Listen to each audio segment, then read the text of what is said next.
শীতের সময় ড্রাগন গাছে কোনো ফল দেখতে পাওয়া যাবে না, সেই সময় ড্রাগন গাছের পরিচর্যা শেয়ার করব। আর তার সাথে শীতের সময় প্রচুর পরিমাণে স্ট্রবেরি গাছ করব আমার এই ছাদ বাগানে। তো তার জন্যেই আগের বছর যে স্ট্রবেরি গাছগুলো ছিল সেই গাছের থেকে যে রান্নারগুলো বেরিয়েছিল বা সেই গাছগুলোকে বাঁচিয়ে রাখার চেষ্টা করেছি, যতটুকু বাঁচিয়ে রাখতে পেরেছি দেখতেই পাচ্ছ।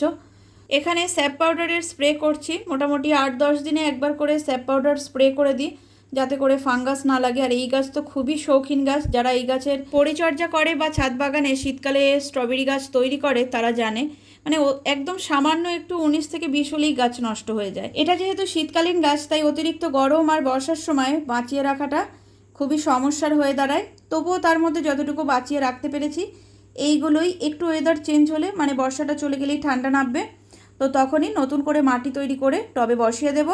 গাছের গ্রোথও ভালো চলে আসবে আর গাছ থেকে রানার ছাড়লে প্রচুর পরিমাণে চারাও তৈরি করে নেওয়া যাবে। আর এখান থেকে কিছু চারা ফল পাওয়ার জন্য রেডি করে নেওয়া যাবে।